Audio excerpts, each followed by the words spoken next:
ഇന്നലെ ഞാൻ കല്യാണത്തിന് പോകാൻ വേണ്ടിയിട്ട് ഒരുങ്ങി നിൽക്കായിരുന്നു കേട്ടാ.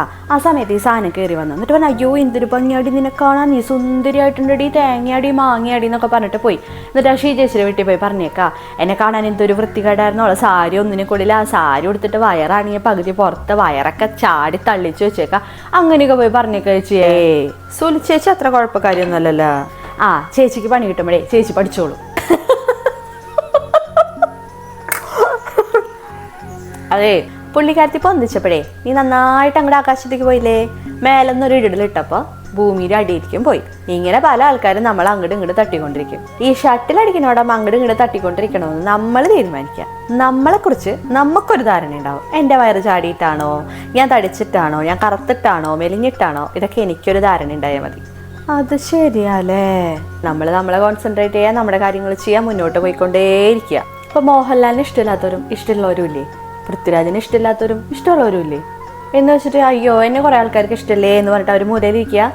അവരെവിടെയോ എത്തി. ഇഷ്ടമല്ല എന്ന് പറയണവർ അവിടെ ഇരുന്ന് ഇഷ്ടമല്ല എന്ന് പറഞ്ഞുകൊണ്ടിരിക്കും. അവരെവിടെയോ എത്തിയിട്ടില്ല. നീയൊക്കെ തുടങ്ങിയിട്ടല്ലോ, അതിൻ്റെ കുറച്ച് കഴിയുമ്പോൾ ശീലമായിക്കോളും. ഞാനൊക്കെ ഇങ്ങനെ തന്നെയായിരുന്നു. ആദ്യമായിട്ട് ആരോ കുറ്റം പറഞ്ഞ് കേട്ടപ്പോൾ ഒരാഴ്ച ഇരുന്ന് കരഞ്ഞു. പിന്നെ അത് ശരിയായി. പിന്നീട് ഒരാഴ്ച എന്നുള്ളത് 4 ദിവസമായി, പിന്നെ അത് 2-2.5 ദിവസമായി, പിന്നെ ഒരു ദിവസമായി, പിന്നെ പുല്ലേന്നായി. ഇത്ര ഉള്ളതൊക്കെ സിമ്പിള്.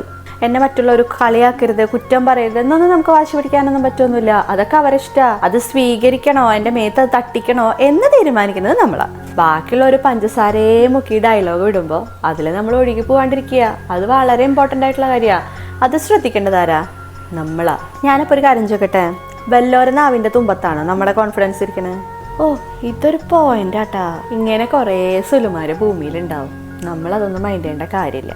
നമ്മൾ നമ്മുടെ കാര്യം ചെയ്യുക, മുന്നോട്ട് പോവുക. പോണ വഴിയിൽ നമുക്ക് സഹായിക്കാൻ പറ്റുന്ന ആരെങ്കിലും ഉണ്ടെങ്കിൽ സഹായിക്കുക. അത് കാശുകൊണ്ട് മാത്രമല്ല, ഫിസിക്കലായിട്ട് നമുക്ക് ചെയ്യാൻ പറ്റുന്ന കാര്യങ്ങൾ ചെയ്തു കൊടുത്ത് മുന്നോട്ട് പോയിക്കൊണ്ടിരിക്കുക. ശരിയാ, നീ അങ്ങനെ ഒരു മാനസികാവസ്ഥയ്ക്ക് മാറണം. ഞാൻ മനസ്സിലാക്കിയെടുത്തോളം നിന്റെ ബാധ തെറ്റ്.